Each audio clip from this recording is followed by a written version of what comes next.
ओम शांति। प्रिय आत्माओं, बहनों और भाइयों, आज का विषय है ड्रामा।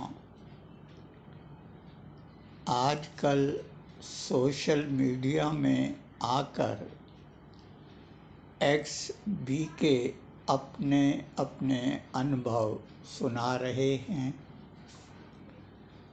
पत्रकार होने के नाते 40-50 साल पहले जब सोशल मीडिया का नामो निशान भी नहीं था, उस दौरान ऐसे ही बीके पत्रों के द्वारा अपने अनुभव लिखकर भेजते थे। उन्हें पढ़कर उनके पत्रों के उत्तर सहित कौरव पांडव पत्रिका में प्रकाशित करता था। उनमें से बीके मनोज भाई के पत्र का उत्तर जो 30 साल पहले दिया गया था, उसी को प्रस्तुत कर रहा हूँ। आशा है सोशल मीडिया और XBK इस पर विचार करेंगे। प्रिय मनोज भाई, आपने शोषण, भ्रष्टाचार, अत्याचार और अन्य मिथ्याओं को हटाए जाने के संबंध में जो दादी जी के नाम उपरोक्त प्रार्थना पत्र लिख भेजा है और जिसकी एक कॉपी आपने मुझे भी भेजी है, इस विषय पर चिंतन की आवश्यकता है। जब आप जैसी 20 आत्माएं दो आत्माओं से मात खा जाएं, अन्याय और अत्याचार की शिकार हो जाएं, तो इसमें बाप दादा भी क्या करेंगे और दादी जी भी क्या करेंगी। जब लौकिक में इतने लोग दो आदमियों से पिटकर आते हैं और अपनी व्यथा अपने माता पिता अथवा भाई को सुनाते हैं, तो पता है ऐसों को क्या जवाब मिलता है। यह मुंह दिखाने से तो अच्छा होता चुल्लू भर पानी में डूब मरते। जब लौकिक परिवार का यह जवाब है, तब आप अलौकिक परिवार से इससे अच्छी क्या उम्मीद रख सकते हैं। जब तक आप स्वयं ही स्वयं की रक्षा का पुरुषार्थ नहीं करोगे, तो आपकी रक्षा को आएगा कौन। बाबा भी उसी की मदद करते हैं जो स्वयं हिम्मत दिखाता है। शंकालू और कायरों की मदद को कौन आएगा। कभी भगवान को कायरों का रथ हाँकते हुए किसी ने देखा है क्या, कभी सुना है क्या। आप कह सकते हैं कि हम यज्ञ एवं बाप दादा की इज्जत की खातिर चुप रहते हैं, हंगामा नहीं करते, वरना श्रीमत का उल्लंघन हो जाएगा। लेकिन मार खाने से कौन सी श्रीमत का पालन हो गया, कौन सा बाप दादा एवं यज्ञ का नाम रोशन हो गया। यही ना कि ईश्वर के घर में भी अत्याचार और अन्याय का बोल बाला हो गया, सच्चों का मुंह काला हो गया।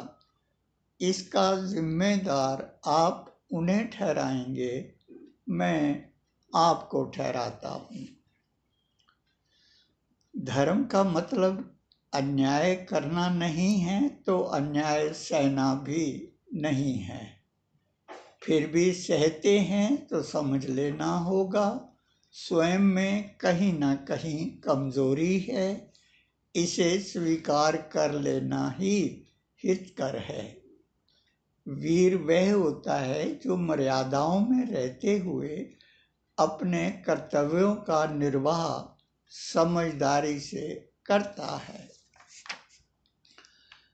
आपके साथ अन्याय हो रहा है, अत्याचार हो रहा है, यह काम धर्म तो कर नहीं सकता। हाँ, धर्म की आड़ में अधर्म ये काम कर सकता है, कर रहा है। इतना तो आप भी समझते होंगे। फिर ऐसे अधर्मियों का पल्लू पकड़ने से लाभ क्या है? इसमें समझदारी क्या है? फिर भी पकड़ते हो तो रोते क्यों हो?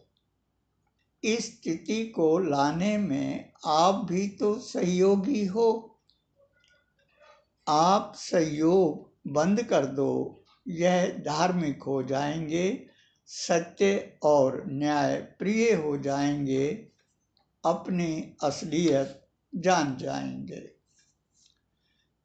आप अधर्म को धर्म समझकर उसकी सेवा में अंधे हो जाओगे, उसके लिए सुख साधन जुटाओगे, उनके स्वागत समारोह मनाओगे, लौकिक परिवार को एकदम साधारण और इन्हें विशेष बनाओगे, घरों में अंधेरा कर आश्रमों को जगमगाओगे, तो यही होगा जो हो रहा है। इन्हें तो माया धूल चटा ही रही है, वरना वनवासी जीवन में महल कैसे बनते, लंका खड़ी कैसे होती। गांधी के साथ गौरव ने अन्याय किया। उसके पास यात्रा अधिकार होते हुए भी उसे सामान सहित गाड़ी से बाहर फेंक दिया। अंग्रेजों के राज में अंग्रेजी आका ये कैसे बर्दाश्त कर लेते कि कोई काला आदमी फर्स्ट क्लास में सफ़र करे, क्योंकि उसे तो अंग्रेज़ों ने अपनी बपोती बना रखा था, जैसे इन ब्रह्मा कुमारों ने बना रखी है। इन्होंने समर्पण का अपना अर्थ लगा रखा है, आश्रमों को अपना घर बना रखा है। जरा सोचो, आप ही की तरह यदि गांधी जी भी इन अंग्रेजों के खिलाफ अंग्रेजी हुकूमत के पास प्रार्थना पत्र लिख देते तो क्या होता?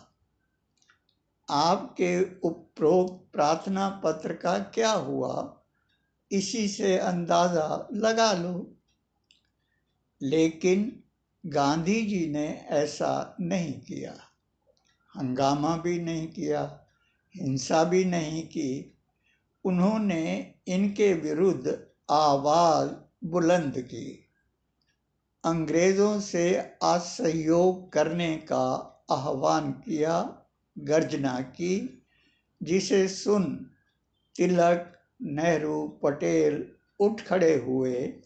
सुभाष चंद्र, चंद्रशेखर आज़ाद और भगत सिंह उठ खड़े हुए। इन्हें उठता देख पूरा देश उठ खड़ा हुआ। देशवासियों की बुलंद आवाज से जब यह निकला कि हमारे देश का खाते हो, हमारे देश को लूटते हो, हमारे ही साथ अन्याय और अत्याचार करते हो, यहाँ का धन अपने यहाँ ले जाते हो, हमें कंगाल और स्वयं को माला माल करते हो, इस पर भी हमें हे दृष्टि से देखते हो, आए हो व्यापार करने, मालिक बन बैठे हो। यदि आप अब तक ज़्यादा अंध श्रद्धालु न बने हो तो देखो और बताओ कि क्या अंतर है तुम्हारी और गांधी की परिस्थिति में। दृश्य अलग अलग होने पर भी क्या अंतर है स्थिति में। इससे बड़ी गुलामी और क्या होगी, क्या हो सकती है कि हम अपने बाबा का संदेश भी स्वतंत्र रीति से नहीं दे सकते, अपने ही बहन भाइयों से मिल नहीं सकते, अपने ही परिवार में बिना चिट्ठी लिए जा नहीं सकते।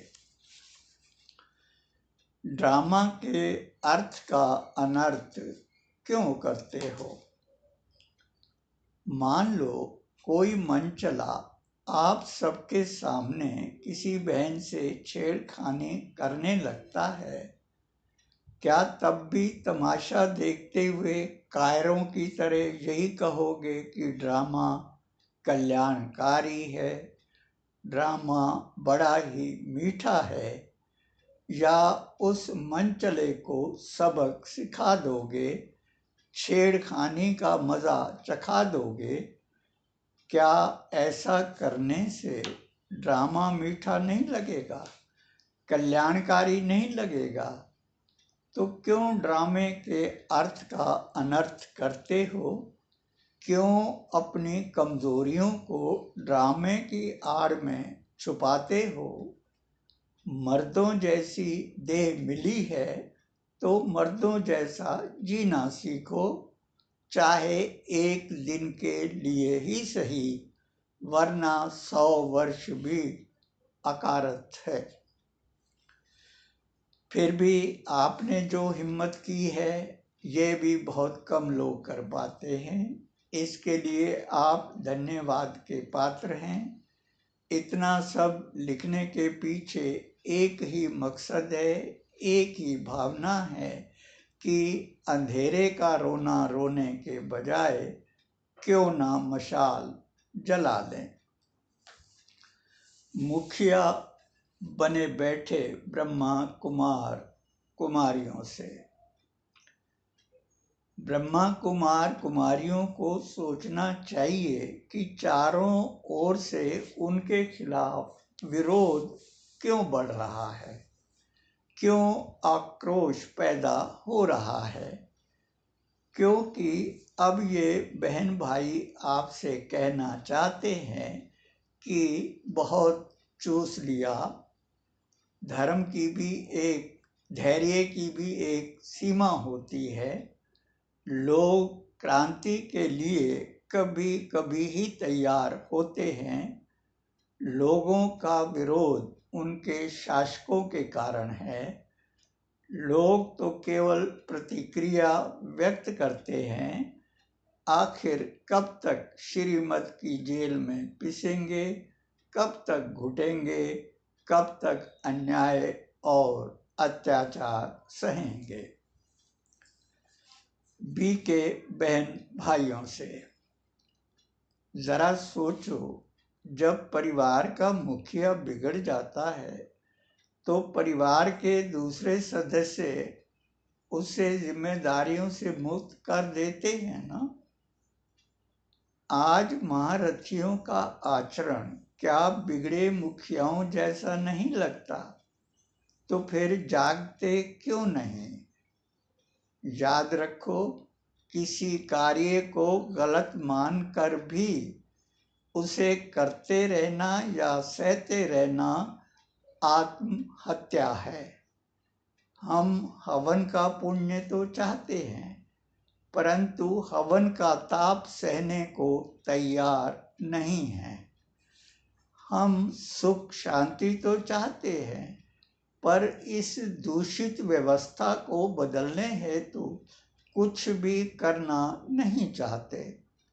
व्यवस्था ठीक होगी तो व्यक्ति स्वतः नैतिक हो जाएंगे, व्यवस्था ठीक होगी तो सेवा कार्यों की भी जरूरत नहीं होगी। इसलिए नई व्यवस्था लाने का मतलब राम राज्य लाना है।